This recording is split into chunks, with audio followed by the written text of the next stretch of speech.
Yo, what is going on, you guys? Bastion Wiseyo here, and today I'm going to be touching on a deck that I have not laid any hands on in about 10 years time, guys. Absolutely crazy. So this deck has been floating around for a while now, originated in the structure decks. Now it's gotten a lot more supports. Most recently, actually became one of the surprising decks of 2022 in some of the early regionals in YCSS. I'm talking, of course, about the Agent strategy. Now, this deck probably had one of its most popular outings in YCS Hartford last year. Absolutely doing really well, and actually featured on, I believe it was round 7 or 8 at the very latest, which actually is really good for an Asian deck, a deck that no one really expected, no one really wanted it or knew what it did to begin with after it got the support through the Majesty Hyperion, all the other new Agent and Hyperion cards. I think it was time to go ahead and bring this deck up to alignment with a more pure version of the deck. As we all know, in YCS Hartford, it was more the Punk Agent version that was doing very well. Unfortunately, that one is a lot more susceptible to time rules, so I want to go ahead and build a pure version of the Agent strategy just to go ahead and see how it goes. Honestly, I've been having a lot of fun with this deck, but let me know what you guys think at the end of the video in the comment section down below. Also, you guys, make sure you go ahead and stick around to the very end of the video because I am going to show a quick combo tutorial for the Agent strategy with an upcoming card that's going to be coming out really exciting. This card is going to take that Agent deck from level 1 to level 100, guys. I'm talking about the Ringo Worm of the 100 Apple Dragon. That is quite a mouthful, and actually this card has seen quite a bit of success doing, I believe, some sprite strategies in the OCG, but it works extremely well with the Agent strategy. So this is what I'm going to be basing the Agent deck around. So if you guys want to go ahead and stick around for that, I'll be showing a full combo tutorial for that at the end of the video. But without further ado, guys, if you guys do enjoy the videos, let me know by smashing that like button, subscribe for more, comment down below what your favorite deck is, and let's get right into the profile. Alright guys, so we are here, we are cooking with the Agents of 2023. Now this is a future deck profile, not something we can play right now. If you guys want to play this deck right now, I'll probably take out the Cupid Pitch and the Apple Dragons, put in either another Master Flare Hyperion. You could put in a Nightmare Griffin, and for the main deck you can go ahead and put in some Nibiru in here and it'll still work just fine, just so you won't be able to do the combo at the very end of the video. But for now, guys, I just want to go ahead and make sure we focus on this, because this Apple Dragon actually takes this deck to that very next level. So I'm going to show you guys exactly what that is again at the end of the video. But let's go ahead and start off with the monsters, guys. So for the monsters, we have 3 copies of Agent of Mystery Earth, Earth being probably the best Agent monster out there, or second best I should say, being the main tuner and also the main searcher of the deck when being able to search any Agent monster and on normal summon. But by far the best Agent monster is going to have to be 3 copies of the Agent of Creation, Venus. Venus has been absolutely rampant in so many different formats. It was there for the World Legacy World Chalice deck. It was even there in some Exodia decks as well, guys. The Age of Creation Venus is by far just the best overall card from it. Even when Links first came out, this was by far one of the best cards to go ahead and use during that era, along with Scapegoat, just because you immediately get 4 monsters onto the board for free. So it just has a lot of advantage going for it. So we play 3 copies of Venus with, of course, 3 copies of Mystical Shine Ball. If you have not gotten your Super Rares, make sure you do so now before this deck gets to that, again, next level with the addition of the Apple Dragon. 1 copy of Archlord Christia. I do want to go ahead and make sure that we're keeping it as close to a pure Agent deck as possible, but we're playing a Fairy deck, guys. We cannot not include Archlord Christia in this deck. It's absolute blowout cards. Obviously, have 4 fairies in the graveyard exactly, which is going to be exemplary easily to do in this deck. So next up, guys, we have 1 copy of Master Hyperion and 2 copies of Majesty Hyperion, guys. Being able to abuse this card, being able to special summon it for free is really good. Well, I say for free, but being able to by banishing another fairy monster from a graveyard is really key. Next, play 2 copies of the Uranus. Uranus is a free special summon anytime that you're able to have the Sanctuary in the Sky on the field, which a lot of these cards get additional effects when they do. And you also get to search an Agent monster each and every single turn, so it is really effective at 2200 attack. It's going to be a really key piece in this deck. Also, being a level 5 gives you some little bit more versatility with your synchro plays.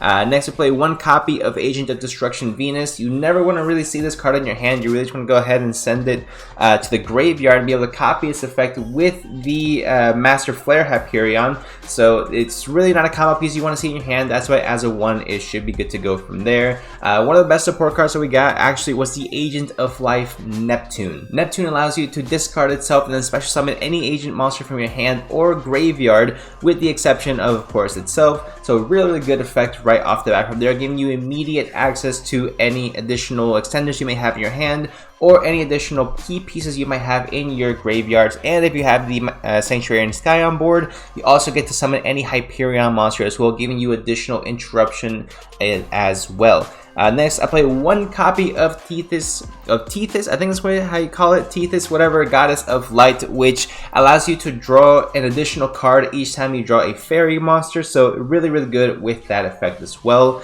And then for lastly, in our monster lineup, we play 3 Ringo Worm, the 100 Apple Dragon. So this card, if you guys have not read it, is actually really good for this deck. So basically, if a face-up non-effect monster is on the field, you can special summon this card from your hand during your main phase. If you synchro summoned a synchro monster this turn, you can banish this card from your graveyard and special summon a 100 Apple token, level 2, 100 attack, 100 defense. And if you use this token as synchro material, you can actually treat that tuner as a token, similarly to how Sword Souls use their tokens as tuners as well. So it abuses that mechanic a little bit more effectively because we are able to spam out so many mystical shine balls as well. So with this effect, you are able to go ahead and use it as an additional extender, and then in the graveyard as an extender again to get you another tuner on board. So really effective card to go ahead and play here as well. Next up for the spells, guys, we play 3 copies of Raigeki and 3 copies of Dark Ruler No More, along with 1 copy of Harpy's Feather Duster. This is essentially because this deck does struggle quite a bit going second. I was considering putting Evenly Matched in here, but Evenly Matched is really terrible once you already have an established game state where Raigeki, Harpy's Feather Duster, I should say, and Dark Ruler No More are all effective even in the late game as well. So that's why I want to go ahead and make sure that these cards were in here. Also going up against cash decks like Cash Tier or Sprites, Raigeki and Dark Ruler No More can be an absolute blowout to that strategy, so definitely make sure you keep that in mind as well. Next, for the more engine-centric spells, we play 3 copies of the Sacred Water of the Sky, letting you activate essentially a Sanctuary in the Sky for free directly from your deck, or add a monster that mentions Sanctuary in the Sky, which is a good number of your monsters. I play 2 copies of Chorus in the Sky, really good card, basically allowing you to pay 1,000 life points, target any fairy monster in your graveyard, and then add it to your hand. Or then if Sanctuary in the Sky is in the field, there you go. Or in the graveyard, which is actually really good, you can target one of your banished the Sanctuary in the Sky or one of your banished cards that mention Sanctuary in the Sky and add it to your hand. So you're pretty much plussing off this really hard, depending on what you might have banished as well. Next, play 2 copies of Sanctuary in the Sky, of course, and then 1 copy of Called by the Grave. It's still a really good card. I kind of wish this card was at 3, but I'm still really conflicted on how I want this card to go. So it really just depends on what it goes from there. Will this get banned? Will this go to 3? Who knows? Konami needs to really make up their mind, because at 1 it just feels really sacky. Next up, guys, for the traps, play 2 traps with the same trap. It is going to be Lost Sanctuary, also known as Fallen Sanctuary as well. So when this card is activated, you can go ahead and set a Sanctuary in the Sky or 1 spell trap that mentions it directly from your deck, and then this card's name becomes Sanctuary in the Sky while on the field. So even if you do not have the field spell Sanctuary in the Sky, you can go ahead and use this, which is why we don't really need to use Terraforming for this deck, because we actually have 3 Terraformings right over here, along with 2 of the trap that also counts for it as well. So you can banish fairy monster from your graveyard and target an effect monster your opponent controls, negate its effects until the end of this turn. Now this is a hard once per turn, but it's still, I mean, being able to have a free imperm every turn is really good, as long as you're able to banish a fairy monster from your graveyard. That's really free, and let's get that out of the way. That's really free effect, really good. And that is actually going to be it for the main deck, guys. 40 card main deck. And now let's get into the extra deck for this deck. So guys, for the extra deck, we play 1 copy of Sprite Elf. We do play some really key level 2s in here, so I want to make sure that we are able to abuse them.